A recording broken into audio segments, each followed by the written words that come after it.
उठे बहुर जब प्रात पी बादत बजा विशाल शंख नफीरी नौबता रण सिंगे तत्काल उठे बहुर जब प्रात पी। सतगुरु श्री गुरु ग्रंथ साहिब सच्चे पातशाह जी दी पावन पवित्र हजूरी अंदर शहीदां दे पावन अस्थान ते हाजरियां भर के मनुखा जन्म दा लाहा धुर की बाणी दा पाठ सरवण करके सफलियां बना रही गुरु का खास रूप गुरु प्यारी खालसा साध संगत जीओ गुर फतेह प्रवान करो जी। आखो जी वाहिगुरु जी का खालसा वाहिगुरु जी की फतेह। सतगुरां दी बेअंत किरपा रहमत सदका गुर इतिहास लड़ीवार कथा विचार दे दीवान सतगुरां दी पवित्र हजूरी अंदर सजे हन। आओ बड़े प्रेम नाल मनो चित बिरतियां नूं इकागर करते हुए कलगीधर पातशाह श्री गुरु गोबिंद सिंह महाराज जियां दे पावन जीवन कौतक प्रसंग जिस विच आनंदपुर साहिब दी चौथी अखीरली जंग कलगीधर पातशाह महाराज दिल्ली तो चढ़ के आई फौज सरहंद तो चढ़ के आई फौज लाहौर तो अते बाई धार दे पहाड़ी राजियां दी फौज नाल मुट्ठी भर सिंह अपने नाल लैके कलगीधर पातशाह महाराज तिन्हां दा मुकाबला कर रहे हन। बड़े ही सुंदर ढंग नाल कवि भाई संतोख सिंह जी ने ये सारे इतिहास नूं बयान कीता है। एकाग्र चित हो करके सुनिया जावे तां बड़ा आनंद वो प्राप्त हुंदा। बिल्कुल अखां दे सामने ये जंग हुंदी दा जलवा भाई संतोख सिंह जी अपनी बाकमाल छंदाबंदी द्वारा वो करवा दिंदे ने। पिछले प्रसंगां दे अंदर सरवण कीता सी कि वजीर खान ने ते पहाड़ी राजिया ने दगा करके सतगुरां नूं दसे तो बिना तोपां बीड़ना कीतियां सन ते जिन्ने भी गोले दागे वो सतगुरु पातशाह ते फौज नूं लगण दी बजाए कोई सज्जे कोई खब्बे कोई उपर कोई हेठां इस तरह सारे गोले व्यर्थ चले गए सन। इन्ने चिर नूं त्रिकालां पै गईयां। वजीर खां जबरदस्त खां ते पहाड़ी राजे आपस विच उदास हो करके बड़े हैरान हुंदे है कि बड़ी असफलता अज दे तीजे जंग अंदर तीजे दिन दे जंग अंदर सानू प्राप्त हुई है। इतिहादक विचारां करते हैं एक दूजे नूं धरवासा दिंदे है। उधर कलगीधर पातशाह अपने सिंघां समेत निश्चिंत हो करके सोदर की समाप्ति की है। दीवान समाप्त होया है। आपो अपने डेरियां विच जाके सिंघां विश्राम किया। कुछ सिंघां ने उस समय सनदबद्ध हो करके शास्त्र बस्त्र सजा करके रात के समय पहरा दिता है। इत्थों तक दी विचार आप जियां ने कल दे दीवान अंदर सरवण कीती सी। आओ बड़े प्रेम नाल अज दे प्रसंग अंदर जिस तरह विचार आ रही है बड़े प्रेम नाल मनोचित बिरतियां नूं एकाग्र करते हुए सरवण करिए। आखो जी सतनाम श्री वाहिगुरु साहिब जियो। दोहरा उठे बहुर जब प्रात पी बादत बजा विशाल। जंग लड़दियां लड़दियां नूं आनंदपुर साहिब नूं घेरा पाया नूं 3 दिन ते 3 रातां बतीत हो गईयां। चौथे दिन की सवेर चढ़ी है ਇੱਧਰੋਂ ਮੁਗਲ ਅਤੇ ਪਹਾੜੀ ਰਾਜਿਆਂ ਦੀਆਂ ਫੌਜਾਂ ਸਵੇਰ ਹੋਣ ਤੇ ਉੱਠੀਆਂ ਨੇ ਤੇ ਸਵੇਰ ਹੁੰਦਿਆਂ ਸਾਰੀ ਮਾਰੂ ਜੰਗ ਦੇ ਵਾਜੇ ਵੱਜਣੇ ਸ਼ੁਰੂ ਹੋ ਗਏ ਹਨ। ਸੰਖ ਨਫੀਰੀ ਨੌਬਤਾ ਰਣ ਸਿੰਘੇ ਤਤਕਾਲ।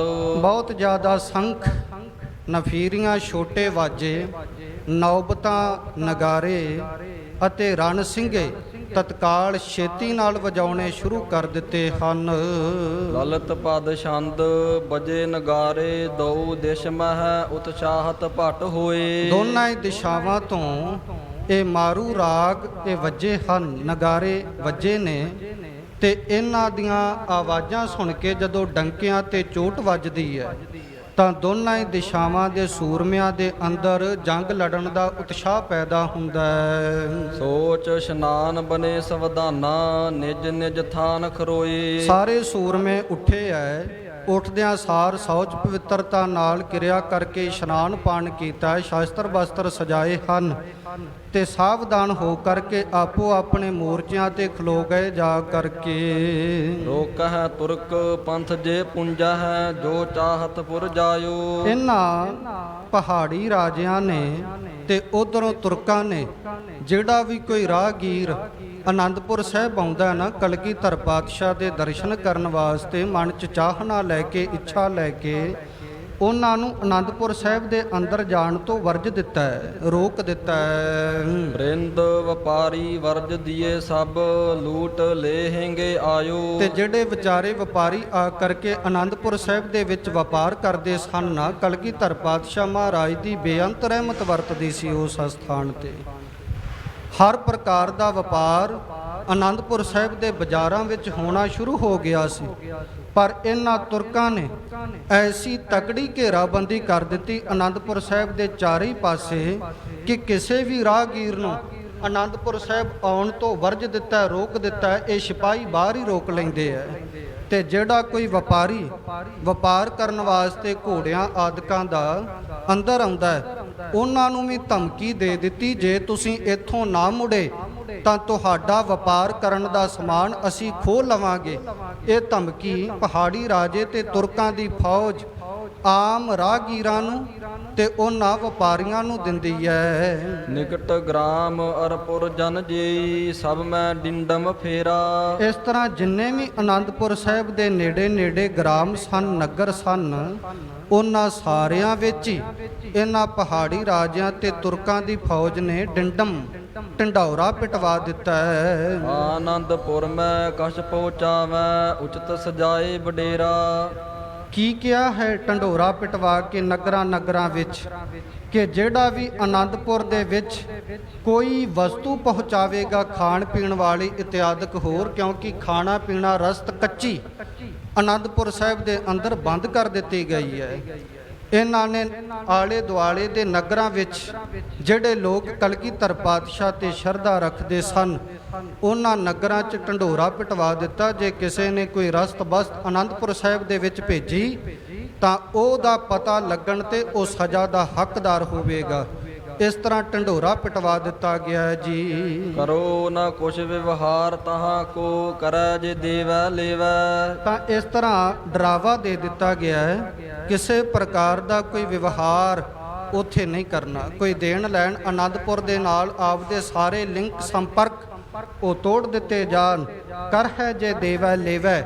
ਤੇ ਜੇ ਸਾਡੇ ਵਰਜਣ ਤੋਂ ਵੀ ਪਤਾ ਲੱਗਾ ਕਿ ਕਿਸੇ ਨੇ ਆਪ ਦਾ ਸੰਪਰਕ ਜਾਂ ਦੇਣਾ ਲੈਣਾ ਆਨੰਦਪੁਰ ਸਾਹਿਬ ਕਲਗੀਧਰ ਪਾਤਸ਼ਾਹ ਨਾਲ ਜਾਂ ਕਿਸੇ ਵੀ ਸਿੰਘ ਦੇ ਨਾਲ ਕੋਈ ਨੇੜਤਾ ਬਣੀ, ਸਾਨੂੰ ਪਤਾ ਲੱਗ ਗਈ। ਤੁਰ ਕਰ ਕਰੈ ਬਿਦਤ ਹੋਏ ਪਕਰੈ, ਸਦਨ ਲੂਟ ਤੇ ਲੇਵੈ। ਜੇ ਕਿਸੇ ਨੇ ਗੁਪਤ ਸਾਡੇ ਤੋਂ ਚੋਰੀ ਵੀ ਕੋਈ ਮਦਦ ਆਨੰਦਪੁਰ ਵਿੱਚ ਆ ਕੇ ਕੀਤੀ ਤਾਂ ਇਹਨਾਂ ਨੇ ਡਰਾਵਾ ਦਿੱਤਾ ਕਿ ਉਹਦੇ ਪ੍ਰਗਟ ਹੋਣ ਤੇ, ਉਸ ਮਨੁੱਖ ਦੇ ਪ੍ਰਗਟ ਹੋਣ ਤੋਂ ਬਾਅਦ ਅਸੀਂ ਉਹਨੂੰ ਬਹੁਤ ਸਜ਼ਾ ਦੇਵਾਂਗੇ। ਰੋਪਰ ਅਰ ਹੁਸ਼ਿਆਰ ਪੁਰਾਪੁਰ, ਇਤਿਆਦਿਕ ਸਭ ਠਾਕੇ। ਉਸ ਦਾ ਘਰ-ਬਾਰ ਲੁੱਟ ਲਵਾਂਗੇ, ਸਜ਼ਾ ਦੇਵਾਂਗੇ। ਇੱਦਾਂ ਰੋਪੜ ਅਤੇ ਹੁਸ਼ਿਆਰਪੁਰ ਨਗਰ ਇਤਿਆਦਿਕ ਇੱਥੋਂ ਦੀਆਂ ਸਾਰੀਆਂ ਸੰਗਤਾਂ ਨਗਰਾਂ ਦੇ ਵਿੱਚ ਢੰਡੋਰੇ ਪਿਟਵਾ ਦਿੱਤੇ ਗਏ ਹਨ।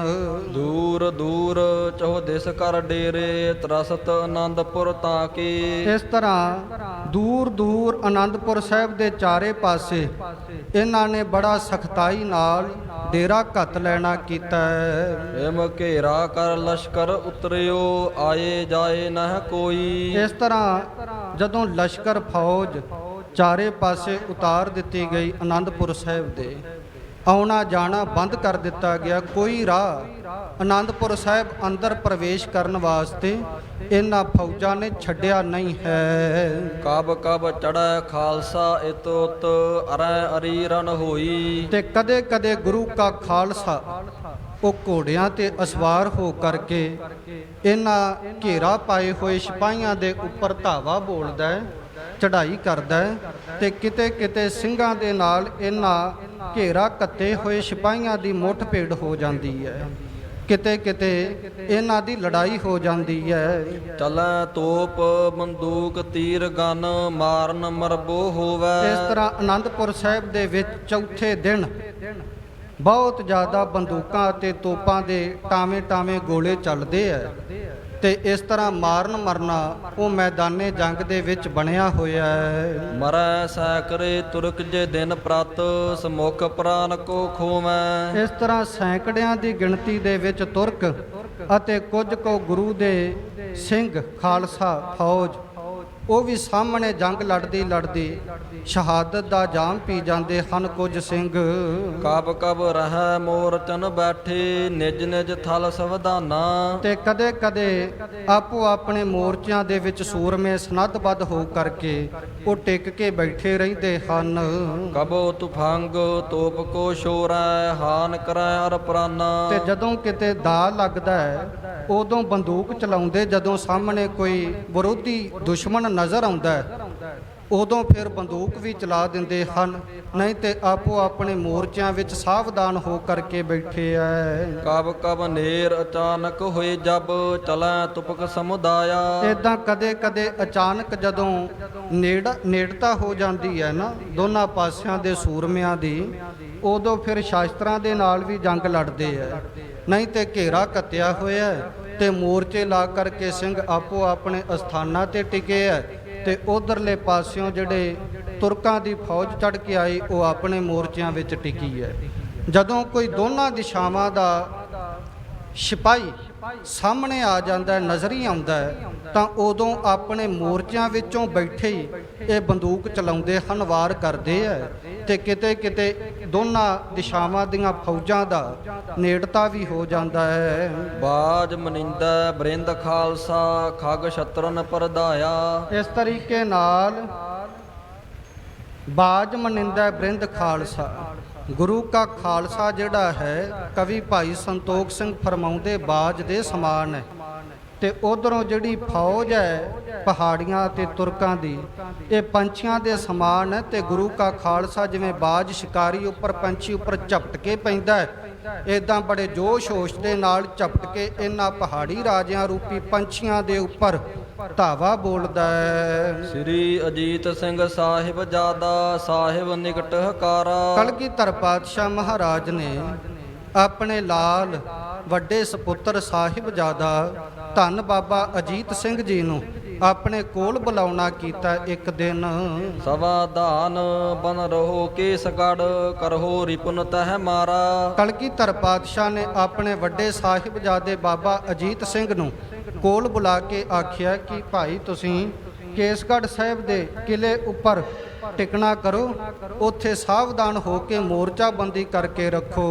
ਸਿੰਘ ਪੰਜ ਸੈ ਰਾਖ ਸੰਗ ਨਿਜ ਵਹਿਰ ਦੂਰ ਨਹਿ ਜਾਵੋ। ਤਾਂ ਇਸ ਤਰ੍ਹਾਂ 500 ਸਿੰਘ ਬਾਬਾ ਅਜੀਤ ਸਿੰਘ ਨੂੰ ਕਿਹਾ ਆਪਣੇ ਨਾਲ ਰੱਖ ਕੇ ਕੇਸਗੜ੍ਹ ਸਾਹਿਬ ਦੇ ਕਿਲੇ ਉੱਪਰ ਤਕੜਾਈ ਕਰੋ। ਤੇ ਨਾਲ ਹੀ ਮਹਾਰਾਜ ਨੇ ਵਰਜ ਦਿੱਤਾ ਕਿ ਸੂਰਮੇ ਸਿਪਾਹੀ ਲੈ ਕੇ ਬਹੁਤਾ ਦੂਰ ਨਹੀਂ ਜਾਣਾ, ਇਹਨਾਂ ਪਹਾੜੀਆਂ ਦੇ ਪਾਸ ਧਾਵਾ ਬੋਲ ਕੇ ਜੰਗ ਨਹੀਂ ਲੜਨੀ, ਆਪਣੇ ਅਸਥਾਨ ਤੇ ਟਿਕ ਕੇ। ਇਹ ਰਣਨੀਤੀ ਹੁੰਦੀ ਹੈ ਜੰਗ ਲੜਨ ਦੀ, ਬੇਵਜ੍ਹਾ ਆਪਣੀ ਫੌਜ ਮਰਵਾ ਦੇਣੀ ਇਹ ਕਿਸੇ ਪਾਸੇ ਦੀ ਸਿਆਣਪ ਨਹੀਂ ਹੈ।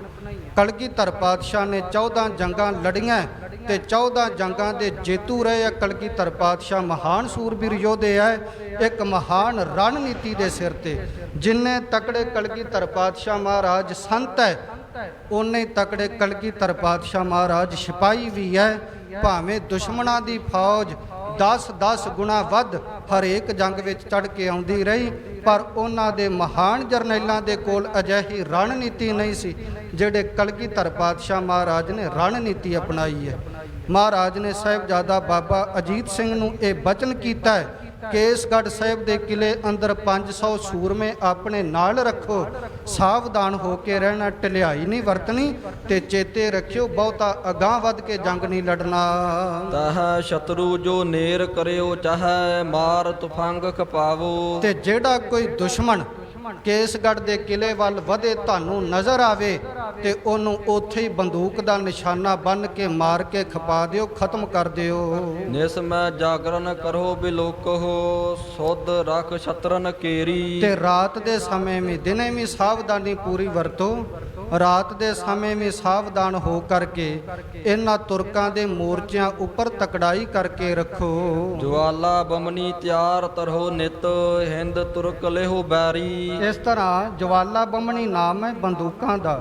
ਬੰਦੂਕਾਂ ਦੇ ਵਿੱਚ ਪਹਿਲਾਂ ਹੀ ਬਰੂਦ ਭਰ ਕੇ ਗਜਾਂ ਦੇ ਨਾਲ ਠੋਕ ਕੇ ਬੰਦੂਕਾਂ ਤਿਆਰ-ਬਰ ਤਿਆਰ ਕਰਕੇ ਰੱਖੋ, ਕਿਉਂਕਿ ਪੁਰਾਣੀਆਂ ਬੰਦੂਕਾਂ ਇਹ ਨਹੀਂ ਰੌਂਦ ਪਾਇਆ ਤੇ ਘੋੜਾ ਨੱਪਿਆ, ਕਲਾ ਨੱਪੀ ਤੇ ਗੋਲੀ ਚੱਲ ਗਈ। ਉਹ ਬੰਦੂਕਾਂ ਨੂੰ ਤਿਆਰ ਕਰਨ ਲੱਗਿਆਂ ਵੀ ਘੱਟੋ ਘੱਟ 5-10 ਮਿੰਟ ਦਾ ਸਮਾਂ ਲੱਗਦਾ ਸੀ। ਤਾਂ ਇਦਾਂ ਮਹਾਰਾਜ ਨੇ ਬਚਨ ਕੀਤਾ ਕਿ ਉਹ ਬੰਦੂਕਾਂ ਜਵਾਲਾ ਬੰਬਣੀਆਂ ਪਹਿਲਾਂ ਤੋਂ ਹੀ ਤਿਆਰ ਕਰਕੇ ਰੱਖੋ ਮੈਦਾਨੇ ਜੰਗ ਦੇ ਅੰਦਰ। ਹਿੰਦੂ ਤੁਰਕ ਲੇਹੋ ਬੈਰੀ। ਤੇ ਜਿਹੜੇ ਹਿੰਦੂ ਅਤੇ ਤੁਰਕ ਆ ਪਹਾੜੀ ਰਾਜੇ, ਜਿਨ੍ਹਾਂ ਝੂਠੀਆਂ ਕਸਮਾਂ ਖਾਧੀਆਂ ਨੇ, ਜਿਨ੍ਹਾਂ ਦਾ ਧਰਮ ਹੀ ਕੋਈ ਨਹੀਂ ਹੈ, ਉਹਨਾਂ ਨੂੰ ਵੈਰੀ ਸਮਝ ਕੇ ਰੱਖਣਾ। ਦੁਸ਼ਮਣ ਨੂੰ ਕਦੇ ਵੀ ਕਲਗੀਧਰ ਪਾਤਸ਼ਾਹ ਕਹਿੰਦੇ ਆਪਣੇ ਤੋਂ ਮਾੜਾ ਨਾ ਸਮਝੋ। ਇਸ ਤਰ੍ਹਾਂ ਦੀ ਤੁਹਾਡੀ ਘੇਰਾਬੰਦੀ ਹੋਣੀ ਚਾਹੀਦੀ ਹੈ। ਪਿਤਾ ਹੁਕਮ ਸੁਨ ਸ੍ਰੀ ਅਜੀਤ ਸਿੰਘ, ਤਿਸ ਮੁਰਚੇ ਮਹਿ ਬਾਸਾ। ਇਸ ਤਰ੍ਹਾਂ ਪਿਤਾ ਸਤਿਗੁਰੂ ਕਲਗੀਧਰ ਪਾਤਸ਼ਾਹ ਦਾ ਹੁਕਮ ਸੁਣ ਕੇ ਸਾਹਿਬਜ਼ਾਦਾ ਬਾਬਾ ਅਜੀਤ ਸਿੰਘ ਆਨੰਦਪੁਰ ਸਾਹਿਬ ਦੇ ਕਿਲੇ ਵਿੱਚ ਟਿਕਿਆ ਹੈ। ਕੇਸਗੜ੍ਹ ਸਾਹਿਬ ਦੇ ਕਿਲੇ ਵਿੱਚ ਟਿਕਿਆ ਜਾ ਕਰਕੇ ਸਦਾ ਸੁਚੇਤ ਰਹਿਤ ਗਹਿ ਸ਼ਸਤਰਨ, ਨਿਜ ਰਿਪ ਪੁੰਜ ਬਿਨਾਸਾ। ਸਦਾ ਹਮੇਸ਼ਾ ਹੀ ਸ਼ਾਸਤਰ ਧਾਰਨ ਕਰਕੇ ਬਾਬਾ ਅਜੀਤ ਸਿੰਘ ਸੁਚੇਤ ਰਹਿੰਦਾ ਹੈ, ਤੇ ਜਦੋਂ ਕੋਈ ਦੁਸ਼ਮਣ ਨਜ਼ਰ ਆਉਂਦਾ ਹੈ ਉਹਨਾਂ ਨੂੰ ਮਾਰ ਮੁਕਾਉਂਦਾ ਹੈ। ਨਾਹਰ ਸਿੰਘ ਅਰ ਸ਼ੇਰ ਸਿੰਘ ਦਵੈ, ਲੋਹ ਕੋਟ ਮਹਿ ਸ਼ੋਰੇ। ਇਧਰੋਂ ਭਾਈ ਨਾਹਰ ਸਿੰਘ ਅਤੇ ਭਾਈ ਸ਼ੇਰ ਸਿੰਘ, ਇਹ ਦੋ ਸਤਿਗੁਰਾਂ ਦੇ ਜਰਨੈਲ ਸੂਰਮੇ, ਇਹਨਾਂ ਨੂੰ ਲੋਹਗੜ੍ਹ ਸਾਹਿਬ ਦੇ ਕੋਟ ਕਿਲੇ ਵਿੱਚ ਕਲਗੀਧਰ ਪਾਤਸ਼ਾਹ ਨੇ ਡਿਊਟੀ ਦਿੱਤੀ ਹੈ ਕਿ ਤੁਹਾਡਾ ਮੋਰਚਾ ਉੱਥੇ ਹੈ। ਭਾਈ ਨਾਹਰ ਸਿੰਘ ਅਤੇ ਭਾਈ ਸ਼ੇਰ ਸਿੰਘ। ਸਿੰਘ ਪੰਜ ਸੈ ਸੰਗ ਕਰੇ ਨਿਤ, ਕਰਤਾ ਸੰਗਰ ਘੋਰੇ। ਇਸ ਤਰ੍ਹਾਂ 500 ਸਿੰਘ ਸੂਰਮੇ ਕਲਗੀਧਰ ਪਾਤਸ਼ਾਹ ਨੇ ਉਹਨਾਂ ਦੋ ਜਰਨੈਲਾਂ ਨੂੰ ਸੌਂਪੇ ਹੈ ਕਿ ਭਾਈ ਤੁਸੀਂ ਵੀ ਉਸੇ ਤਰੀਕੇ ਨਾਲ ਬੜਾ ਘੋਰੇ ਭਿਆਨਕ ਸੰਗਰ ਯੁੱਧ ਇਹਨਾਂ ਪਹਾੜੀ ਤੁਰਕਾਂ ਨਾਲ ਕਰਨਾ ਹੈ। ਸਵਾਧਾਨ ਦਿਨ ਮਹਿ ਨਿਤ ਰਹਤੇ, ਤਥਾ ਰਾਤ ਤਕਰਾਈ। ਇਦਾਂ ਭਾਈ ਨਾਹਰ ਸਿੰਘ ਅਤੇ ਭਾਈ ਸ਼ੇਰ ਸਿੰਘ ਇਹ ਲੋਹਗੜ੍ਹ ਦੇ ਕਿਲੇ ਵਿੱਚ ਆਪਣੇ 500 ਸੂਰਮਿਆਂ ਸਮੇਤ ਸਾਵਧਾਨ ਹੋ ਕਰਕੇ ਰਹਿੰਦੇ ਹੈ। ਉਸੇ ਤਰੀਕੇ ਨਾਲ ਰਾਤ ਦੇ ਸਮੇਂ ਵੀ ਤਕੜਾਈ ਹੁੰਦੀ ਹੈ ਪੂਰੀ। ਸਤਰ ਸਮੀਪ ਹੋਨ ਨ ਦੇਵਹਿ, ਤਜੈ ਤੁਪਕ ਸਮੁਦਾਈ। ਕੋਈ ਵੀ ਸ਼ਤਰੂ ਦੁਸ਼ਮਣ ਨੇੜੇ ਨਹੀਂ ਹੋਣ ਦਿੰਦੇ। ਤਜ ਹੈ ਤੁਪਕ ਸਮੁਦਾਈ, ਬਹੁਤ ਜ਼ਿਆਦਾ ਤੁਪਕ ਬੰਦੂਕਾਂ ਉਹ ਦੋਨਾਂ ਹੀ ਦਿਸ਼ਾਵਾਂ ਤੋਂ ਚੱਲ ਰਹੀਆਂ ਹਨ। ਕਬ ਹੋਏ ਵਹਿਰ ਕਰੈ ਰਣ ਦੂਜਾ ਹੈ, ਰਿਪਗਨ ਕਰਤ ਬਿਨਾਸ਼ਾ।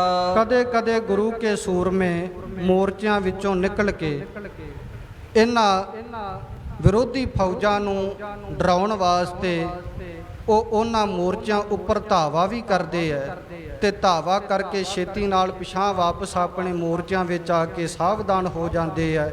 ਬਹੁਤੇ ਸ਼ਤਰੂਆਂ ਨੂੰ ਮਾਰ ਮੁਕਾਉਂਦੇ ਹਨ। ਗੁਰਬਾਣੀ ਸੰਗ ਧਿਆਨ ਪੜ੍ਹੈ ਨਿਤ, ਜੀਵਨ ਗੁਰ ਪਰਵਾਸਾ। ਇਸ ਤਰ੍ਹਾਂ ਹੱਥਾਂ ਦੇ ਵਿੱਚ ਸ਼ਾਸਤਰ ਧਾਰਨ ਕੀਤੇ ਹੈ ਗੁਰੂ ਕੇ ਸਿੰਘਾਂ ਨੇ, ਤੇ ਰਸਨਾ ਦੇ ਨਾਲ ਬੜੇ ਪ੍ਰੇਮ ਨਾਲ ਗੁਰਬਾਣੀ ਦਾ ਪਾਠ ਕਰਦੇ ਆ। ਕਲਗੀਧਰ ਪਾਤਸ਼ਾਹ ਦੀ ਆਜ਼ੀਜ਼ ਰਚਨਾ ਦਸਮ ਬਾਣੀ ਦੇ ਅੰਦਰ ਮਹਾਰਾਜ ਫਰਮਾਉਂਦੇ ਆ, ਇੱਕ ਗੁਰੂ ਕੇ ਖਾਲਸੇ ਦਾ ਜੀਵਨ ਕੈਸਾ ਹੋਣਾ ਚਾਹੀਦਾ ਹੈ। ਧੰਨ ਜੀਓ ਤਿਹ ਕੋ ਜਗ ਮੈਂ, ਮੁਖ ਤੇ ਹਾਰ ਚਿਤ ਮੈਂ ਜੁਧ ਵਿਚਾਰੈ। ਉਹਦਾ ਜੀਵਨ ਸੰਸਾਰ ਦੇ ਅੰਦਰ ਉਹ ਧਨਤਾ ਦੇ ਯੋਗ ਹੈ, ਜਿਹੜਾ ਹੱਥਾਂ ਦੇ ਵਿੱਚ ਸ਼ਾਸਤਰ ਧਾਰਨ ਕਰਕੇ ਵੀ ਰਹਿੰਦਾ ਹੈ ਤੇ ਰਸਨਾ ਦੇ ਨਾਲ ਪਰਮੇਸ਼ਰ ਦਾ ਨਾਮ ਵੀ ਜਪਦਾ ਹੈ। ਧੰਨ ਜੀਓ ਤਿਹ ਕੋ ਜਗ ਮੈਂ, ਮੁਖ ਤੇ ਹਾਰ ਚਿਤ ਮੈਂ ਜੁਧ ਵਿਚਾਰੈ। ਦੇਹ ਅਨਿਤ ਨਾ ਨਿਤ ਰਹੈ, ਜਸ ਨਾਵ ਚੜ੍ਹੈ ਭਵ ਸਾਗਰ ਤਾਰੈ। ਧੀਰਜ ਧਾਮ ਬਣਾਏ ਇਹ ਹੈ ਤਨ, ਬੁੱਧ ਸੋ ਦੀਪਕ ਜਿਉ ਉਜਿਆਰੈ। ਗਿਆਨ ਹੈ ਕਿ ਵੱਢਣੀ ਮਨੋ ਹਾਥ ਲੈ, ਕਾਤਰਤਾ ਕੁਤਵਾਰ ਬੁਹਾਰੈ। ਇੱਦਾਂ ਦਾ ਜੀਵਨ ਕਲਗੀਧਰ ਪਾਤਸ਼ਾਹ ਮਹਾਰਾਜ ਨੇ ਗੁਰੂ ਕੇ ਖਾਲਸੇ ਦਾ ਘੜਨਾ ਕੀਤਾ। ਆਪੋ ਆਪਣੇ ਮੋਰਚਿਆਂ ਦੇ ਵਿੱਚ ਸਾਵਧਾਨ ਹੋ ਕਰਕੇ ਹੱਥਾਂ ਵਿੱਚ ਸ਼ਾਸਤਰ ਧਾਰਨ ਕੀਤੇ ਹੈ ਤੇ ਰਸਨਾ ਦੇ ਨਾਲ ਬੜੀ ਸ਼ਰਧਾ ਭਾਵਨਾ ਪ੍ਰੇਮ ਨਾਲ ਅਕਾਲ ਉਸਤਤ ਕਰਦੇ ਹੈ, ਬਾਣੀ ਪੜ੍ਹਦੇ ਹਨ। ਆਗਮ ਪੁਰੇ ਆਲਮ ਸਿੰਘ ਜੋਧਾ, ਸਿੰਘ ਪੰਜ ਸਹਿ ਲੀਨੇ। ਭਾਈ ਸੰਤੋਖ ਸਿੰਘ ਜੀ ਇੱਥੇ ਕਲਗੀਧਰ ਪਾਤਸ਼ਾਹ ਮਹਾਰਾਜ ਦੇ ਮੋਰਚਿਆਂ ਦਾ ਜ਼ਿਕਰ ਕਰਦੇ ਹੈ ਕਿ ਕਿੱਦਾਂ ਗੁਰੂ ਕੇ ਖਾਲਸੇ ਨੇ ਆਨੰਦਪੁਰ ਸਾਹਿਬ ਦੇ ਵਿੱਚ ਮੋਰਚਿਆਂ 'ਚ ਤਕੜਾਈ ਕੀਤੀ ਹੈ, ਸਾਵਧਾਨੀ ਕੀਤੀ ਹੈ। ਕੇਸਗੜ੍ਹ ਸਾਹਿਬ ਦੇ ਵਿੱਚ ਬਾਬਾ ਅਜੀਤ ਸਿੰਘ ਹੈ, ਲੋਹਗੜ੍ਹ ਦੇ ਕਿਲੇ ਵਿੱਚ ਭਾਈ ਸ਼ੇਰ ਸਿੰਘ ਅਤੇ ਭਾਈ ਨਾਹਰ ਸਿੰਘ ਹੈ। ਇਸੇ ਤਰੀਕੇ ਨਾਲ ਜਿਹੜਾ ਆਗਮਪੁਰੇ ਦਾ ਕਿਲਾ ਹੈ, ਉੱਥੇ ਭਾਈ ਆਲਮ ਸਿੰਘ ਅਤੇ ਭਾਈ ਜੋਧਾ ਸਿੰਘ ਨੂੰ ਕਲਗੀਧਰ ਪਾਤਸ਼ਾਹ ਮਹਾਰਾਜ ਨੇ 500 ਸੂਰਮੇ ਦੇ ਕਰਕੇ ਤੋਰ ਦੇਣਾ ਕੀਤਾ ਹੈ। ਤਾਹਾ ਸੁਚੇਤ ਰਹੇ ਗਹਿ ਸ਼ਸਤਰਨ, ਰਿਪਟਿਗ ਹੋਨ ਨਾ ਦੀਨੇ। ਉੱਥੇ ਸ਼ਾਸਤਰ ਧਾਰਨ ਕਰਕੇ ਭਾਈ ਆਲਮ ਸਿੰਘ ਤੇ ਭਾਈ ਜੋਧਾ ਸਿੰਘ ਟੇਕੇ ਬੈਠੇ ਹੈ ਤੇ ਕਿਸੇ ਵੀ ਦੁਸ਼ਮਣ ਨੂੰ ਕਿਲੇ ਦੇ ਨੇੜੇ ਨਹੀਂ ਆਉਣ ਦਿੰਦੇ। ਉਦੈ ਸਿੰਘ ਬਲਵੰਤ ਬਹਾਦਰ, ਊਚ ਦਮਦਮੇ ਸ਼ੋਰਾ। ਭਾਈ ਉਦੈ ਸਿੰਘ ਜੀ ਇਹ ਵੀ ਗੁਰੂ ਕੇ ਬੜੇ ਬਲਵੰਤ ਮਹਾਨ ਸੂਰਬੀਰ ਯੋਧੇ ਹੈ, ਬੜੇ ਬਹਾਦਰ ਹੈ। ਇਹਨਾਂ ਦੀ ਡਿਊਟੀ ਉੱਚੇ ਦਮਦਮੇ ਦੇ ਉੱਪਰ ਲਾਉਣਾ ਕੀਤੀ ਹੈ ਸਤਿਗੁਰਾਂ ਨੇ। 100 ਸਿੰਘ ਸੰਗ ਮੈਂ ਰੱਖ ਕਰ, ਸਤਰਨ ਕੋ ਸਿਰ ਫੋਰਾ। ਸਤਿਗੁਰਾਂ ਨੇ ਭਾਈ ਉਦੈ ਸਿੰਘ ਨੂੰ 100 ਸਿੰਘਾਂ ਦਾ ਜੱਥਾ ਦਿੱਤਾ ਨਾਲ ਕਿ ਉੱਚੇ ਦਮਦਮੇ ਦੇ ਉੱਪਰ ਟਿਕ ਕੇ ਇਹਨਾਂ ਪਹਾੜੀਆਂ ਵੱਲੋਂ ਤੇ ਤੁਰਕਾਂ ਦੇ ਵੱਲੋਂ ਦਿੱਲੀ ਤੋਂ ਚੜ੍ਹ ਕੇ ਆਈ ਫੌਜ ਵੱਲੋਂ ਜੋ ਸ਼ਰਾਰਤਾਂ ਕੀਤੀਆਂ ਜਾਂਦੀਆਂ ਤੇ ਜੋ ਇਹ ਧੋਖਾ ਧੜੀ ਕਰਨਾ ਚਾਹਣ ਉਹਦੀ ਪੂਰੀ ਸੂਹ ਰੱਖਣੀ ਹੈ, ਖਬਰ ਰੱਖਣੀ ਹੈ।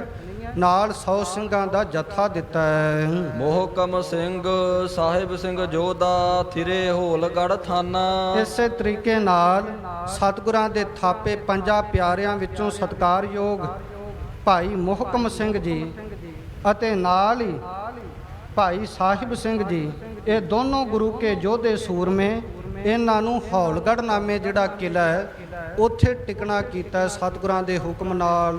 ਸਿੰਘ 400 ਸੰਗ ਰਾਖ ਕਰ ਰਹਿ ਸਦਾ ਸਵਧਾਨਾ। ਇਸ ਤਰ੍ਹਾਂ 400 ਸਿੰਘਾਂ ਦਾ ਜੱਥਾ ਭਾਈ ਮੁਹਕਮ ਸਿੰਘ ਅਤੇ ਭਾਈ ਸਾਹਿਬ ਸਿੰਘ ਨੂੰ ਸਤਿਗੁਰਾਂ ਨੇ ਬਖਸ਼ਣਾ ਕੀਤਾ।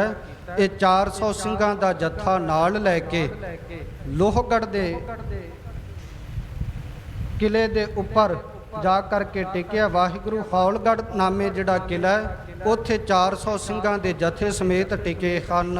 ਸ੍ਰੀ ਗੁਰ ਪ੍ਰਭ ਥਿਰ ਰਹਿ ਆਨੰਦਪੁਰ, ਕਬ ਕਬ ਲਾਏ ਦੀਵਾਨਾ। ਇਦਾਂ ਆਪਣੇ ਸਾਰੇ ਮਹਾਨ ਸੂਰਬੀਰ ਯੋਧੇ, ਉਹਨਾਂ ਦੀ ਮੋਰਚਾਬੰਦੀ ਅੱਡੋ ਅੱਡ ਕਿਲਿਆਂ ਦੇ ਵਿੱਚ ਸਤਿਗੁਰਾਂ ਨੇ ਆਪ ਕੀਤੀ ਹੈ। ਹੁਣ ਕਲਗੀਧਰ ਪਾਤਸ਼ਾਹ ਗੁਰੂ ਗੋਬਿੰਦ ਸਿੰਘ ਮਹਾਰਾਜ ਆਪ ਆਨੰਦਪੁਰ ਸਾਹਿਬ ਦੇ ਕਿਲੇ ਵਿੱਚ ਟਿਕੇ ਹਨ, ਕੁਝ ਕੁ ਸਿੰਘਾਂ ਨੂੰ ਨਾਲ ਲੈ ਕਰਕੇ, ਤੇ ਉੱਥੇ ਮਹਾਰਾਜ ਦੀਵਾਨ ਲਾਉਂਦੇ ਹਨ। ਆਪਨੋ ਆਪ ਦਿਖਾਵੇਂ ਤੁਰਕਨ, ਹੋਏ ਪਰੈ ਕਮਸਾਨਾ। ਤੇ ਜਦੋਂ ਕਿਤੇ ਕਮਸਾਨ ਦਾ ਯੁੱਧ ਮੱਚ ਪੈਂਦਾ ਨਾ ਇਹਨਾਂ ਫੌਜਾਂ ਨਾਲ, ਉਦੋਂ ਫਿਰ ਸਤਿਗੁਰੂ ਮਹਾਰਾਜ ਨੂੰ ਦੀਵਾਨ ਲਾਉਣ ਤੋਂ ਇਲਾਵਾ ਧਨਖ ਦੇ ਚਿੱਲੇ ਉੱਪਰ ਤੀਰ ਜੋੜ ਕੇ ਇਹਨਾਂ ਦੁਸ਼ਮਣਾਂ ਦਾ ਖਾਤਮਾ ਵੀ ਕਰਦੇ। ਮਹਾਰਾਜ ਆਪਣਾ ਬਲ, ਆਪਣੀ ਧਨੁਖ ਵਿਦਿਆ, ਆਪਣੀ ਜਰਨੈਲੀ ਬਹਾਦਰੀ ਉਹ ਵੀ ਇਹਨਾਂ ਫੌਜਾਂ ਨੂੰ ਵਿਖਾਉਂਦੇ ਹਨ। ਗਿਰਨ ਦਿਸ਼ਾ ਮੈਂ ਦਇਆ ਸਿੰਘ ਰਹਿ, ਰਾਖੈ ਬਹੁ ਤਕਰਾਈ। ਤੇ ਸਤਿਗੁਰਾਂ ਦੇ 5 ਪਿਆਰਿਆਂ ਵਿੱਚੋਂ ਪਹਿਲੇ ਪਿਆਰੇ ਭਾਈ ਦਇਆ ਸਿੰਘ ਜੀ, ਉਹਨਾਂ ਦੀ ਮਹਾਰਾਜ ਨੇ ਡਿਊਟੀ ਲਾਈ ਹੈ ਕਿ ਉਹ ਪਹਾੜਾਂ ਦੇ ਵਾਲੇ ਪਾਸੇ, ਜਿੱਧਰਲੇ ਪਾਸੇ ਪਹਾੜ ਹੈ ਉਧਰਲੇ ਪਾਸੇ ਉਹ ਸਾਵਧਾਨ ਹੋ ਕਰਕੇ ਤਕੜਾਈ ਰੱਖਦੇ ਹਨ। ਏਮ ਸਤਗੁਰ ਮੁਰਚਨ ਮੈਂ ਥਾਪੇ ਨਿਜ ਜੋਧਾ ਸਮੁਦਾਈ। ਇਸ ਤਰ੍ਹਾਂ ਮਹਾਰਾਜ ਨੇ ਆਪਣੇ ਸਮੂਹ ਸੂਰਮੇ ਬੜੀ ਤਕੜਾਈ ਦੇ ਨਾਲ ਆਪੋ ਆਪਣੇ ਮੋਰਚਿਆਂ ਦੇ ਉੱਪਰ ਟਿਕਾ ਦੇਣਾ ਕੀਤੇ ਹਨ। ਜੁਗ ਸੂਬੇ ਆਪਸ ਮੈਂ ਮਿਲ ਕਰ ਪੂਰਬ ਦਿਸ਼ ਕੀ ਡੇਰਾ। ਇਧਰੋਂ ਦੋਨਾਂ ਹੀ ਸੂਬਿਆਂ ਨੇ, ਦੋ ਸੂਬੇ ਆ, ਇੱਕ ਸਰਹੰਦ ਦਾ ਤੇ ਇੱਕ ਲਾਹੌਰ ਦਾ। ਸਰਹੰਦ ਦਾ ਵਜ਼ੀਰ ਖਾਂ, ਲਾਹੌਰ ਦਾ ਜ਼ਬਰਦਸਤ ਖਾਂ, ਇਹਨਾਂ ਦੋਨਾਂ ਸੂਬਿਆਂ ਨੇ ਮਿਲ ਕਰਕੇ ਆਨੰਦਪੁਰ ਸਾਹਿਬ ਤੋਂ ਪੂਰਬ ਵਾਲੀ ਦਿਸ਼ਾ ਦੇ ਵਿੱਚ ਆਪਣਾ ਡੇਰਾ ਮੱਲਣਾ ਕੀਤਾ ਹੈ। ਜਮੂ ਸਿਰੰਦੀ ਸਕਲ ਪਸਾਰੀ ਘੇਰ ਸਤੁਦਰਵ ਲਗ ਘੇਰਾ। ਆਪਣੀ ਸਾਰੀ ਚਮੂ ਫੌਜ, ਸਰਹੰਦੀ ਫੌਜ ਜਿਹੜੀ ਹੈ, ਉਹ ਸਾਰੀ ਪਹਾੜਾਂ ਤੋਂ ਲੈ ਕਰਕੇ ਸਤੁਦਰਵ ਸਤਲੁਜ ਨਦੀ ਤੱਕ ਸਰਹੰਦ ਦੀ ਕੱਲੀ ਫੌਜ ਨੇ ਘੇਰਾ ਘਤਨਾ ਕੀਤਾ ਹੈ। ਦੱਖਣ ਦੇਸ਼ ਦਿੱਲੀ ਕੋ ਲਸ਼ਕਰ ਅਗਮਪੁਰੇ ਲਗ ਸਾਰੇ। ਤੇ ਜਿਹੜੀ ਦਿੱਲੀ ਤੋਂ ਫੌਜ ਚੜ ਕੇ ਆਈ ਹੈ, ਉਹ ਸਾਰੀ ਫੌਜ ਦਾ ਘੇਰਾ ਦੱਖਣ ਦਿਸ਼ਾ ਤੋਂ ਲੈ ਕਰਕੇ ਅਗਮਪੁਰੇ ਨਾਮੀ ਅਸਥਾਨ ਦਾ ਕਿਲਾ ਜਿਹੜਾ ਹੈ, ਉੱਥੋਂ ਤੱਕ ਦਿੱਲੀ ਦੀ ਫੌਜ ਘੇਰਾ ਘੱਤ ਕੇ ਬੈਠੀ ਹੈ। ਤੋਪ ਤੁਪਕ ਤਿਆਰੀ ਕਰ ਤਰਕਸ਼ ਤਹਾ ਮੋਰਚੇ ਧਾਰੇ। ਇਦਾਂ ਸਰਹੰਦ ਅਤੇ ਦਿੱਲੀ ਦੀ ਫੌਜ ਆਪਣੀਆਂ ਤੋਪਾਂ, ਆਪਣੀਆਂ ਤੁਪਕ ਬੰਦੂਕਾਂ ਦੇ ਨਾਲ ਤਿਆਰੀ ਕਰ ਕਰਕੇ ਤਰਕਸ਼ ਪੱਥੇ ਵਿੱਚ ਤੀਰ ਭਰ ਕੇ ਆਪੋ ਆਪਣੇ ਮੋਰਚਿਆਂ ਵਿੱਚ ਬੈਠੀ ਹੋਈ ਹੈ। ਪਸ਼ਚਮ ਦਿਸ ਮੈਂ ਲਵਪੁਰ ਸੈਨਾ ਆਪਸ ਮੈਂ ਮਿਲ ਡੇਰੇ। ਇਧਰ ਪੱਛਮ ਦੀ ਦਿਸ਼ਾ ਵਿੱਚ ਜਿਹੜੀ ਲਾਹੌਰ ਤੋਂ ਜ਼ਬਰਦਸਤ ਖਾਂ ਦੀ ਫੌਜ ਚੜ ਕੇ ਆਈ ਹੈ, ਉਹ ਆਪਸ ਵਿੱਚ ਡੇਰਾ ਘੱਤ ਕੇ ਬੈਠੀ ਹੈ ਆਨੰਦਪੁਰ ਸਾਹਿਬ ਤੋਂ ਪੱਛਮ ਵਾਲੀ ਦਿਸ਼ਾ ਵਿੱਚ। ਅੰਤਰ ਨਹੀਂ ਤਨਕ ਪੀ ਰਾਖਿਓ ਦ੍ਰਿੜ ਹੋਇਆ ਘਾਲਿਓ ਘੇਰੇ। ਇਸ ਤਰ੍ਹਾਂ ਅੰਤਰ ਨਹੀਂ ਤਨਕ ਭੀ ਰਾਖਿਓ, ਅੰਤਰ ਦਾ ਅਰਥ ਹੁੰਦਾ ਹੈ ਫਰਕ। ਇਸ ਤਰ੍ਹਾਂ ਫੌਜ ਵਿੱਚ ਥੋੜਾ ਜਿਹਾ ਵੀ ਫਰਕ ਨਹੀਂ ਰੱਖਿਆ ਗਿਆ। ਸਾਰੇ ਪਾਸਿਆਂ ਤੋਂ ਇਹਨਾਂ ਸੂਬਿਆਂ ਨੇ ਆਪਣੀ ਫੌਜ ਦੀ ਰਣਨੀਤੀ ਉਹ ਵੀ ਅਪਣਾਉਣਾ ਕੀਤੀ ਹੈ। ਅਕਸਰ ਇਹ ਵੀ ਜਰਨੈਲ ਸਨ, ਆਪਦੀ ਰਣਨੀਤੀ ਅਪਣਾਈ ਹੈ। ਥੋੜਾ ਜਿਹਾ ਵੀ ਅੰਤਰ ਫਰਕ ਉਹ ਫੌਜ ਵਿੱਚ ਰੱਖਿਆ ਨਹੀਂ ਗਿਆ। ਬੜੀ ਦ੍ਰਿੜਤਾਈ ਦੇ ਨਾਲ, ਪਰਪੱਕਤਾਈ ਦੇ ਨਾਲ ਘੇਰਾ ਜਿਹੜਾ ਹੈ ਉਹ ਘਾਲਣਾ ਕੀਤਾ, ਕਰਨਾ ਕੀਤਾ ਹੈ। ਪਰਬਤ ਦੇਸ਼ ਪਰਬਤ ਪਤ ਗਨ ਕੀ ਚਮੂ ਪਰੀ ਸਵਧਾਨਾ। ਹੁਣ ਰਹਿ ਗਈ ਇੱਕ ਦਿਸ਼ਾ, ਪਰਬਤ ਵਾਲੀ ਦਿਸ਼ਾ, ਪਹਾੜ ਵਾਲੀ ਦਿਸ਼ਾ। ਉਧਰਲੇ ਪਾਸੇ 22 ਧਾਰ ਦੇ ਪਹਾੜੀ ਰਾਜਿਆਂ ਨੇ ਆਪਣੀ ਚਮੂ ਫੌਜ ਬੜੀ ਸਾਵਧਾਨੀ ਦੇ ਨਾਲ ਮੋਰਚਾਬੰਦੀ ਕਰਕੇ ਟਿਕਾਈ ਹੈ। ਗੱਜ ਬਾਜੀ ਕਨ ਲਗੇ ਤਬੇਲੇ ਸ਼ਬਦ ਉਠਾ ਜਹ ਨਾਨਾ। ਗੱਜ, ਹਾਥੀ, ਬਾਜੀ, ਘੋੜੇ ਬਹੁਤ ਜ਼ਿਆਦਾ ਤਬੇਲਿਆਂ ਦੇ ਵਿੱਚ ਲੱਗੇ ਹੋਏ ਹੈ। ਸ਼ਬਦ ਉਠੈ ਜਹ ਨਾਨਾ, ਜਿੱਥੇ ਹਾਥੀਆਂ ਦੇ ਅਤੇ ਘੋੜਿਆਂ ਦੀਆਂ ਆਵਾਜ਼ਾਂ ਬਹੁਤ ਜ਼ਿਆਦਾ ਮੈਦਾਨੇ ਜੰਗ ਵਿੱਚ ਆ ਰਹੀਆਂ ਹਨ। ਲੱਖੋਂ ਲਸ਼ਕਰ ਚੌਂਦਿਸ ਉਤਰਿਓ ਤੰਬੂ ਗਨ ਸਮਿਆਨੇ। ਇਦਾਂ ਲੱਖਾਂ ਦੀ ਗਿਣਤੀ ਵਿੱਚ ਫੌਜ ਆਨੰਦਪੁਰ ਸਾਹਿਬ ਦੇ ਚਾਰੇ ਦਿਸ਼ਾਵਾਂ ਵਿੱਚ ਘੇਰਾ ਘੱਤ ਕੇ ਬੈਠੀ ਹੋਈ ਹੈ। ਜਹ ਕਹਿ ਪਿਖ ਯਤ ਕਪੜ ਕੋਟ ਕੋ ਬਰਨ ਬਰਨ ਬਰਬਾਨੇ। ਜਿੱਥੇ ਕਿੱਥੇ ਭਾਈ ਸੰਤੋਖ ਸਿੰਘ ਕਹਿੰਦੇ ਜੇ ਕਿਤੇ ਨਿਗਾਹ ਮਾਰ ਕੇ ਵੇਖੀ ਜਾਵੇ ਨਾ, ਉਹ ਸਮਾਂ ਆਪਣੀਆਂ ਅੱਖਾਂ ਸਾਹਮਣੇ ਲਿਆ ਕੇ ਆਨੰਦਪੁਰ ਦੇ ਕਿਲੇ, ਆਨੰਦਪੁਰ ਸਾਹਿਬ ਦੇ ਦਰਸ਼ਨ ਕਰਨ ਜਾਓ ਤੇ ਉੱਥੇ ਜੇ ਦਰਸ਼ਨ ਕਰਦਿਆਂ ਕਿਲੇ ਦੇ ਉੱਪਰ ਚਬੂਤਰੇ ਤੇ ਚੜ੍ਹ ਕੇ ਚਾਰੇ ਪਾਸੇ ਨਿਗਾਹ ਮਾਰੀ ਜਾਵੇ ਤੇ ਇੰਜ ਜਾਪਦਾ ਜਿਹੜੀ ਫੌਜ ਚੜ੍ਹ ਕੇ ਆਈ ਨਾ, ਉਹਨਾਂ ਵਰਦੀਆਂ ਪਹਿਨੀਆਂ ਨੇ ਆਪੋ ਆਪਣੀਆਂ।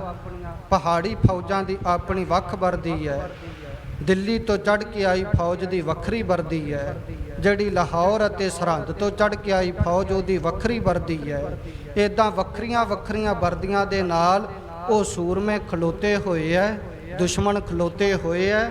ਤੇ ਦੂਰ ਦੂਰ ਤੱਕ ਨਿਗਾਹ ਮਾਰੀਏ ਤੇ ਇੰਜ ਜਾਪਦਾ ਜਿਸ ਤਰੀਕੇ ਦੇ ਨਾਲ ਇਹ ਤੰਬੂ ਹੀ ਲਾ ਕੇ ਬੈਠੇ ਹੋਣ ਦੁਸ਼ਮਣ। ਇੱਦਾਂ ਬਹੁ ਗਿਣਤੀ ਦੇ ਵਿੱਚ ਉੱਥੇ ਰੰਗਾਂ ਰੰਗਾਂ ਦੀਆਂ ਉਹ ਟੋਲੀਆਂ, ਜਮਾਤਾਂ ਜਿਹੜੀਆਂ ਬੰਨੀਆਂ ਹੋਈਆਂ ਇਸ ਤਰ੍ਹਾਂ ਨਜ਼ਰ ਆ ਰਹੀਆਂ ਨੇ ਦੂਰ ਤੋਂ ਖੜ ਕੇ ਵੇਖੀਏ। ਤਿਮ ਝੰਡੇ ਚੌਦਿਸ ਮੈਂ ਉੱਚੇ ਝੂਲਤ ਨਾਨਾ ਰੰਗਾ। ਉਸੇ ਤਰੀਕੇ ਨਾਲ ਅੱਡੋ ਅੱਡ ਵਰਦੀਆਂ ਤੇ ਉਹਨਾਂ ਫੌਜਾਂ ਦੇ ਝੰਡੇ ਜਿਹੜੇ ਉਹ ਵੀ ਵੱਖੋ ਵੱਖਰੇ ਹੈ। ਤੇ ਗੁਰੂ ਕੇ ਖਾਲਸੇ ਦਾ ਝੰਡਾ ਜਿਹੜਾ ਹੈ ਉਹ ਸਾਰਿਆਂ ਵਿੱਚੋਂ ਆਡੇ ਨਜ਼ਰ ਆਉਂਦਾ। ਖਾਲਸਾਈ ਝੰਡਾ, ਕੇਸਰੀ ਨਿਸ਼ਾਨ ਤੇ ਇਦਾਂ ਉਹਨਾਂ ਫੌਜਾਂ ਦੇ ਵੱਖੋ ਵੱਖਰੇ ਝੰਡੇ ਐ ਉੱਚੇ ਕਰ ਕਰਕੇ ਆਕਾਸ਼ ਵਿੱਚ ਹਵਾ ਦੇ ਵਿੱਚ ਲਹਿਰਾਉਂਦੇ ਪਏ ਹਨ। ਗੱਜ ਚਿੰਗਾਰਤ ਹੈਨ ਇਰੇਖਾ ਊਠਤ ਸ਼ਬਦ ਉਤੰਗਾ। ਤੇ ਇਧਰੋਂ ਗੱਜ ਹਾਥੀ ਜਿਹੜੇ ਆ ਫੌਜਾਂ ਦੇ ਉਹ ਉੱਚੀ ਉੱਚੀ ਮੂੰਹ ਕਰਕੇ ਸੁੰਡ ਕਰਕੇ ਐ ਚਿੰਗਾੜਾ ਮਾਰਦੇ ਆ। ਹੈਨ ਹਰੇਖਾ ਤੇ ਹੈਨ ਘੋੜੇ ਉਹ ਹਿਣਕਦੇ ਪਏ ਆ ਮੈਦਾਨੇ ਜੰਗ ਵਿੱਚ।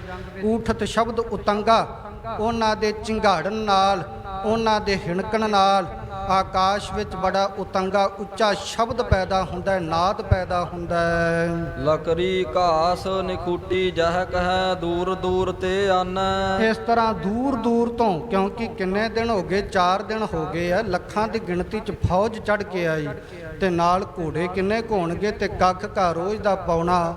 ਇਦਾਂ ਨੇੜੇ ਨੇੜੇ ਦਾ ਜਦੋਂ ਘਾਹ ਮੁੱਕ ਗਿਆ ਤੇ ਇਹ ਦੁਸ਼ਮਣਾਂ ਦੀ ਫੌਜ ਜਿਹੜੀ ਹੈ ਇਹ ਦੂਰੋਂ ਲੱਕੜੀਆਂ ਘਾਹ ਇਹਨਾਂ ਨੇ ਦੂਰਦਾਰ ਤੱਕ ਨਖੂਟੀ ਦਾ ਅਰਥ ਹੈ ਮੁੱਕ ਗਿਆ।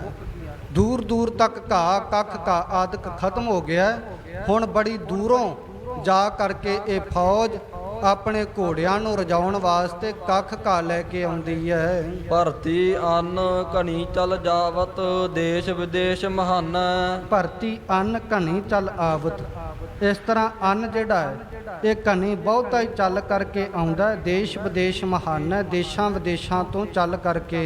ਅੰਤਰ ਨਹੀਂ ਪ੍ਰਵੇਸ਼ਨ ਦੇਵੈ ਚੌਂ ਦਿਸ ਰਖਤ ਕਰਾਈ। ਚਾਰਾਂ ਹੀ ਦਿਸ਼ਾਵਾਂ ਤੋਂ ਅੰਨ ਜਦੋਂ ਘਰਾਂ ਵਿੱਚ ਬੈਠੇ ਸਿੱਖ ਪਰਿਵਾਰਾਂ ਨੂੰ ਪਤਾ ਲੱਗਾ ਨਾ ਕਿ ਕਲਗੀਧਰ ਪਾਤਸ਼ਾਹ ਮਹਾਰਾਜ ਦਾ ਜੰਗ ਇਹ ਫੌਜ ਨਾਲ ਹੋ ਰਿਹਾ, ਦੁਸ਼ਮਣਾਂ ਨਾਲ ਹੋ ਰਿਹਾ, ਤਾਂ ਉਹ ਵੀ ਯੋਗਦਾਨ, ਕੁਝ ਤਾਂ ਸੂਰਮੇ ਬਣ ਕੇ ਸਤਿਗੁਰਾਂ ਦੇ ਨਾਲ ਹੋ ਕੇ ਸਹਿਯੋਗ ਦੇ ਰਹੇ।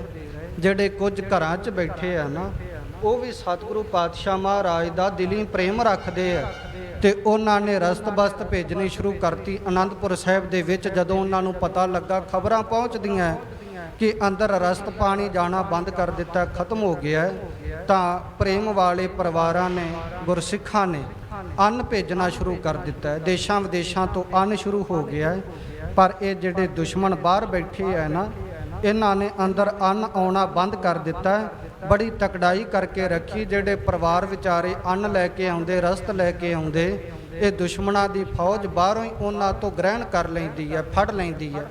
ਅੰਦਰ ਕਿਲਿਆਂ ਦੇ ਇਹ ਰਸਤ ਭੇਜਣੀ ਬਿਲਕੁਲ ਬੰਦ ਕਰ ਦਿੱਤੀ ਹੈ। ਸ਼੍ਰੀ ਅਨੰਦਪੁਰ ਇਸ ਵਿਦ ਘੇਰਿਓ ਮਿਲ ਮੂਰਖ ਸਮੁਦਾਈ। ਇਸ ਤਰੀਕੇ ਨਾਲ ਅਨੰਦਪੁਰ ਸਾਹਿਬ ਨੂੰ ਭਾਈ ਸੰਤੋਖ ਸਿੰਘ ਫਰਮਾਉਂਦੇ, ਇਹਨਾਂ ਮੂਰਖਾਂ ਨੇ ਆ ਕੇ ਇਸ ਤਰ੍ਹਾਂ ਘੇਰਨਾ ਕੀਤਾ ਹੈ। ਰਹਿ ਮੋਰਚੇ ਨਿਜ ਨਿਜ ਨਿਸਮਹਿ ਸਿੰਘ ਕੇ ਤੁਰਕ ਪਹਾਰੀ। ਆਪੋ ਆਪਣੇ ਮੋਰਚਿਆਂ ਵਿੱਚ ਰਾਤ ਦੇ ਸਮੇਂ ਵੀ ਸੂਰਮੇ ਉਧਰੋਂ ਤੁਰਕ ਅਤੇ ਪਹਾੜੀ ਟਿਕਦੇ ਹਨ। ਜਾਗਰਤ ਰਖੈ ਸੁਚੇਤੀ ਸਭ ਵਿਦ ਠਾਂਡੇ ਬਾਰੋ ਬਾਰੀ। ਇਸ ਤਰ੍ਹਾਂ ਜਾਗਰਤ ਅਵਸਥਾ ਵਿੱਚ ਵੀ ਦਿਨ ਵੇਲੇ ਵੀ ਸੁਚੇਤ ਹੋ ਕਰਕੇ ਵਾਰੋ ਵਾਰੀ ਡਿਊਟੀਆਂ ਲੱਗੀਆਂ ਨੇ, ਉਹ ਮੋਰਚਾ ਬੰਦੀ ਸੰਭਾਲਦੇ ਹਨ। ਦਿਨ ਮੈਂ ਜੇ ਪ੍ਰਧਾਨ ਅਰ ਰਾਜੇ ਸਭ ਸੂਬਨ ਟਿਕ ਜਾਵੈ। ਦਿਨ ਦੇ ਵਿੱਚ ਜਿਹੜੇ ਪ੍ਰਧਾਨ ਜਰਨੈਲ ਆਣਾ ਫੌਜਾਂ ਦੇ ਅਤੇ ਇਧਰੋਂ ਪਹਾੜੀ ਰਾਜੇ ਆ, ਉਹ ਸੂਬਿਆਂ ਦੇ ਕੋਲ ਜਾਂਦੇ ਆ ਸਲਾਹ ਮਸ਼ਵਰਾ ਕਰਨ ਵਾਸਤੇ। ਕਰਹਿ ਵਾਰਤਾ ਅਨਕ ਵਿਦਨ ਕੀ ਜਤਨ ਸਮੂਹ ਬਣਾਵੈ। ਇਸ ਤਰ੍ਹਾਂ ਮਿਲ ਕਰਕੇ ਸੂਬਿਆਂ ਨਾਲ ਬੜੀਆਂ ਵਾਰਤਾਵਾਂ ਆਪਸ ਵਿੱਚ ਇੱਕ ਦੂਜੇ ਨੂੰ ਕਹਿੰਦੇ ਸੁਣਦੇ ਆ ਵੀ ਬੜੇ ਦਿਨ ਹੋ ਗਏ, ਆਪਾਂ ਤੇ ਸੋਚਿਆ ਸੀ ਜਾਵਾਂਗੇ ਤੇ ਜਾ ਕੇ ਇੱਕ ਦਿਨ ਦੇ ਵਿੱਚ ਹੀ ਅਨੰਦਪੁਰ ਸਾਹਿਬ ਨੂੰ ਘੇਰ ਲਵਾਂਗੇ, ਫਤਿਹ ਪ੍ਰਾਪਤ ਕਰ ਲਵਾਂਗੇ। 4 ਦਿਨ ਬੀਤ ਗਏ, ਸਰਿਆ ਕੁਝ ਨਹੀਂ ਹੈ। ਮੋਰਚਾ ਲਾ ਕਰਕੇ ਆਪਾਂ ਬਾਹਰ ਬੈਠੇ ਹਾਂ ਤੇ ਸਿੰਘ ਅੰਦਰ ਤਕੜੇ ਹੋ ਕਰਕੇ ਬੈਠੇ ਆ। ਇੱਦਾਂ ਜਿਹੜੇ ਪਹਾੜੀ ਰਾਜੇ ਆ ਤੇ ਸੂਰਮਿਆਂ ਫੌਜਾਂ ਦੇ ਜਰਨੈਲ ਆ, ਉਹ ਸੂਬਿਆਂ ਨੂੰ ਜਾ ਕਰਕੇ ਮਿਲਦੇ, ਆਪਸ ਵਿੱਚ ਗੱਲਾਂ ਬਾਤਾਂ ਕਰਦੇ। ਇੱਦਾਂ ਜੇਰ ਦਸਤ ਅਰਖਾਨ ਵਜੀਦਾ ਭੀਮ ਚੰਦ ਕਹਿਲੂਰੀ। ਜ਼ਬਰਦਸਤ ਖਾਂ ਵਜੀਦ ਖਾਂ ਭੀਮ ਚੰਦ ਕਹਿਲੂਰ ਦਾ ਰਾਜਾ। ਅਪਰ ਗਰੇਸ਼ਰ ਬਣੈ ਸਲਾਮੀ ਭੂਪ ਚੰਦ ਹੰਡੂਰੀ। ਕਈ ਇਤਿਹਾਸਕ ਹਵਾਲਿਆਂ ਵਿੱਚ ਪੜ੍ਹਿਆ ਹੈ ਕਿ ਭੀਮ ਚੰਦ ਰਾਜੇ ਦੀ ਪਹਿਲਾਂ ਹੀ ਮ੍ਰਿਤਿੂ ਹੋ ਚੁੱਕੀ ਸੀ। ਚੌਥੀ ਜੰਗ ਦੇ ਵਿੱਚ ਭੀਮ ਚੰਦ ਰਾਜਾ ਨਹੀਂ ਸੀ। ਇਹਦਾ ਪੁੱਤਰ ਅਜਮੇਰ ਚੰਦ ਉਹ ਆਪਣੇ ਪਿਓ ਦਾ ਵੈਰ ਉਹਨੇ ਸੰਭਾਲ ਕੇ ਰੱਖਿਆ ਤੇ ਚੌਥੀ ਜੰਗ ਦੇ ਵਿੱਚ ਭੀਮ ਚੰਦ ਦਾ ਪੁੱਤਰ ਅਜਮੇਰ ਚੰਦ ਸੀ। ਉਹ ਘੇਰਾ ਘੱਤ ਕੇ ਤੇ ਕਲਗੀਧਰ ਪਾਤਸ਼ਾਹ ਨਾਲ ਲੋਹਾ ਲੈਂਦਾ ਹੈ। ਇੱਥੇ ਭਾਈ ਸੰਤੋਖ ਸਿੰਘ ਨੇ ਭੀਮ ਚੰਦ ਦਾ ਨਾਮ ਦਿੱਤਾ ਹੈ, ਪਰ ਬਹੁਤੇ ਇਤਿਹਾਸਕਾਰਾਂ ਨੇ ਇਹ ਮੰਨਿਆ ਹੈ ਕਿ ਭੀਮ ਚੰਦ ਦੀ ਮ੍ਰਿਤਿੂ ਉਹ ਪਹਿਲਾਂ ਹੀ ਹੋ ਗਈ ਸੀ। ਉਹਦਾ ਪੁੱਤਰ ਅਜਮੇਰ ਚੰਦ ਉਹ ਆਨੰਦਪੁਰ ਸਾਹਿਬ ਦੀ ਚੌਥੀ ਜੰਗ ਦੇ ਵਿੱਚ ਸੀ। ਤੀਜੀ ਜੰਗ ਦੇ ਵਿੱਚ ਵੀ ਅਜਮੇਰ ਚੰਦ ਦੇ ਵੱਲੋਂ ਹੀ ਉਹ ਤੋਪ ਦੇ ਗੋਲੇ ਜਿਹੜੇ ਸਨ ਚਲਾਏ ਗਏ ਸਨ ਕਲਗੀਧਰ ਪਾਤਸ਼ਾਹ ਦੇ ਉੱਪਰ। ਇਸ ਤਰੀਕੇ ਨਾਲ ਬਹੁ ਪ੍ਰਕਾਰ ਕੀ ਮਸਲਤ ਗਿਨਤੇ ਬਿਨਤੀ ਪੜੈ ਵਡੇਰੀ। ਇਹ ਸਾਰੇ ਰਾਜੇ ਜਿਹੜੇ ਹੈ, ਪਹਾੜੀ ਰਾਜੇ ਭੀਮ ਚੰਦ, ਕਹਿਲੂਰ ਦਾ ਰਾਜਾ, ਹੋਰ ਜਿੰਨੇ ਵੀ ਗ੍ਰੇਸ਼ਵਰ ਆ ਪਹਾੜੀ ਰਾਜੇ ਹੈ, ਇਹ ਆ ਕਰਕੇ ਹੰਡੂਰ ਦੇ ਰਾਜੇ ਸਮੇਤ ਸਲਾਮਾ ਕਰਦੇ ਕੀ ਮਸਲਤ ਗਿਨਤੇ ਬਿਨਤੀ ਪੜੈ ਵਡੇਰੀ। ਬਹੁਤ ਤਰੀਕਿਆਂ ਦੀ ਆਪਸ ਵਿੱਚ ਮਸਲਤ ਸਲਾਹਾਂ ਕਰਦੇ ਹੈ ਤੇ ਸੂਬਿਆਂ ਨੂੰ ਆ ਕਰਕੇ ਬੇਨਤੀਆਂ ਕਰਦੇ ਵੀ ਹੁਣ ਢਿੱਲੇ ਨਾ ਪਿਆ ਜੇ 4 ਦਿਨ ਬੀਤ ਗਏ ਤੇ ਕਿਤੇ ਇਦਾਂ ਨਾ ਹੋਵੇ ਫੌਜਾਂ ਵਾਪਸ ਲੈ ਜਾਓ। ਹੁਣ ਆਪਾਂ ਤਕੜਾਈ ਕਰਕੇ ਤੇ ਇਹ ਜੰਗ ਨੂੰ ਇੱਕ ਪਾਸੇ ਕਰਕੇ ਰਹਿਣਾ, ਲਾਉਣਾ ਕਿਸੇ ਪਾਸੇ। ਆਪਾਂ ਜਿੱਤ ਪ੍ਰਾਪਤ ਕਰਨੀ ਹੈ, ਕਿਉਂਕਿ ਇਹਨਾਂ ਪਹਾੜੀ ਰਾਜਿਆਂ ਨੂੰ ਆਪਣਾ ਡਰ ਹੈ। ਜੇ ਕਲਗੀਧਰ ਪਾਤਸ਼ਾਹ ਇਸੇ ਤਰੀਕੇ ਨਾਲ ਆਕੀ ਹੋ ਕੇ ਆਨੰਦਪੁਰ ਦੇ ਪਹਾੜਾਂ ਵਿੱਚ ਵਿਚਰ ਕੇ ਰਣਜੀਤ ਨਗਾਰੇ ਤੇ ਡੰਕੇ ਮਾਰਦਾ ਰਿਹਾ ਤੇ ਸਾਡਾ ਰਾਜ ਬਹੁਤੀ ਚਿਰ ਟਿਕਣ ਵਾਲਾ ਨਹੀਂ। ਇਸ ਕਰਕੇ ਇਹ ਪਹਾੜੀ ਰਾਜੇ ਜਾ ਕਰਕੇ ਉਹਨਾਂ ਸੂਬਿਆਂ ਦੇ ਪੈਰੀ ਪੈਂਦੇ ਆ, ਉਹਨਾਂ ਦੇ ਅੱਗੇ ਬੇਨਤੀਆਂ ਕਰਦੇ ਆ ਕਿ ਹੁਣ ਤਕੜੇ ਹੋ ਕੇ ਬੈਠੇ ਰਿਹਾ ਜੇ ਅੰਨ ਪਾਣੀ ਅੰਦਰ ਜਾਣਾ ਬੰਦ ਕਰ ਦਿੱਤਾ ਹੈ ਤੇ ਅੰਦਰ ਗੁਰੂ ਕੇ ਸਿੰਘਾਂ ਨੇ ਕਿੰਨਾ ਕੁ ਸਟੋਰ ਕੀਤਾ ਹੋਊਗਾ। ਆਖਰ ਇੱਕ ਦਿਨ ਉਹਨਾਂ ਸਿੰਘਾਂ ਨੂੰ ਸਾਡੇ ਸਾਹਮਣੇ ਗੋਡੇ ਟੇਕਣੇ ਹੀ ਪੈਣਗੇ। ਇਦਾਂ ਇਹ ਜਾ ਕਰਕੇ ਸਲਾਹਾਂ ਦਿੰਦੇ ਹਨ। ਕਰਹਿ ਕੁਸ਼ਾਮਦ ਤੁਰਕਨ ਕੇਰੀ ਕੋਪਨ ਹੋਏ ਕਿਸ ਬੇਰੀ। ਇਦਾਂ ਇਹ ਪਹਾੜੀਏ ਬੜੇ ਚਲਾਕੀ ਨਾਲ ਜਾ ਕਰਕੇ ਉਹਨਾਂ ਸੂਬਿਆਂ ਦੀ ਖੁਸ਼ਾਮਦੀ ਕਰਦੇ ਆ। ਇਹੋ ਜਿਹੀਆਂ ਬਾਤਾਂ ਜਾ ਕਰਕੇ ਕਰਦੇ ਆ ਜਿਹਦੇ ਨਾਲ ਕਿਤੇ ਸਾਡੇ ਨਾਲ ਇਹਨਾਂ ਦੀ ਵਿਗੜ ਨਾ ਜਾਵੇ, ਸਾਡੇ ਨਾਲ ਕਿਤੇ ਗੁੱਸੇ ਨਾ ਹੋ ਜਾਣ, ਮੂੰਹ ਚੋਂ ਕੋਈ ਇਦਾਂ ਦਾ ਵਾਕ ਸ਼ਬਦ ਨਾ ਨਿਕਲ ਜਾਵੇ। ਇਤ ਸਤਿਗੁਰ ਟਿਕ ਦੌਣ ਸਮੇਂ ਮੈਂ ਭਲੇ ਸਿੰਘ ਚੱਲ ਆਵਹਿ। ਉਧਰ ਸੂਬਿਆਂ ਦੇ ਕੰਨ ਭਰਨ ਵਾਸਤੇ ਇਹ ਖੋਟੇ ਪਹਾੜੀਏ ਚੱਲ ਕੇ ਜਾਂਦੇ ਆ ਤੇ ਇੱਧਰ ਕਲਗੀਧਰ ਪਾਤਸ਼ਾਹ ਮਹਾਰਾਜ ਦੇ ਪਾਸ, ਸਤਿਗੁਰਾਂ ਦੇ ਪਾਸ ਦੋਨੋਂ ਹੀ ਸਮੇਂ ਭਲੇ ਭਲੇ ਸਿੱਖ, ਜਿਨ੍ਹਾਂ ਦੇ ਅੰਦਰ ਭਾਵਨਾ ਹੈ, ਜਿਨ੍ਹਾਂ ਦੇ ਅੰਦਰ ਸੂਰਬੀਰਤਾ ਹੈ, ਜਿਨ੍ਹਾਂ ਦੇ ਅੰਦਰ ਵੀਰ ਰਸ ਜਾਗਦਾ ਹੈ, ਉਹ ਕਲਗੀਧਰ ਪਾਤਸ਼ਾਹ ਦੇ ਪਾਸ ਦੋਨੋਂ ਸਮੇਂ ਚੱਲ ਕਰਕੇ ਆਉਂਦੇ ਹਨ। ਦਰਸ਼ਨ ਪਰਸੈ ਹਰਖੈ ਔਰ ਮਹਿ ਬੰਦਹਿ ਸੀਸ ਨਿਵਾਵਹਿ। ਦਰਸ਼ਨ ਕਰਦੇ ਆ ਸਤਿਗੁਰਾਂ ਦੇ ਨੂਰਾਨੀ ਚਿਹਰੇ ਦਾ, ਹਰਖੈ ਆਨੰਦ ਹੁੰਦੇ ਆ ਤੇ ਬੜੀ ਪ੍ਰੇਮ ਭਾਵਨਾ ਦੇ ਨਾਲ ਸਿਜਦਾ ਕਰਦੇ ਆ, ਸੀਸ ਨਵਾਉਂਦੇ ਆ। ਸਭਾ ਲਗੈ ਕੈ ਅਨੇਕ ਵਾਰਤਾ ਸੁਨ ਸਨ ਗੁਰ ਕਰ ਬੈਨਾ। ਸਭਾ ਦੀਵਾਨ ਲੱਗਦਾ ਤੇ ਕਲਗੀਧਰ ਪਾਤਸ਼ਾਹ ਸੂਰਮਿਆਂ ਨੂੰ ਉਪਦੇਸ਼ ਦਿੰਦੇ ਹਨ ਤੇ ਸਤਿਗੁਰਾਂ ਦੇ ਬਚਨ ਸੁਣ ਸੁਣ ਕੇ ਬਾਹੁਰ ਮੋਰਚੇ ਥਿਰੈ ਆਪਣੇ ਕਰੈ ਗੁਜ਼ਾਰਨ ਰਹਿਣਾ। ਫਿਰ ਜਾ ਕਰਕੇ ਗੁਰੂ ਕੇ ਸਿੰਘ ਆਪੋ ਆਪਣੇ ਮੋਰਚਿਆਂ ਦੇ ਵਿੱਚ ਜਾ ਕਰਕੇ ਟਿਕਦੇ ਆ ਤੇ ਰਾਤ ਗੁਜ਼ਾਰਨਾ ਕਰਦੇ ਆ।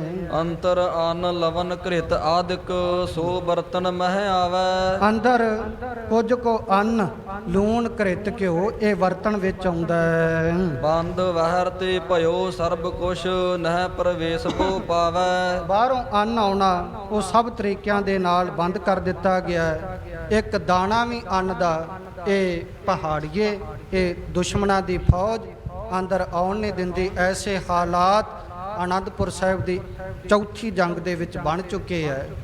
ਬੜਾ ਰੌਚਕਮਈ ਇਹ ਜੰਗ ਦਾ ਪ੍ਰਸੰਗ ਆਉਣ ਵਾਲੇ ਦੀਵਾਨਾਂ ਵਿੱਚ ਸਰਵਣ ਕਰਾਂਗੇ। ਸਮੇਂ ਦੀ ਸਮਾਪਤੀ ਹੈ, ਪ੍ਰਸੰਗ ਸਮਾਪਤ ਹੋ ਚੁੱਕਿਆ ਹੈ।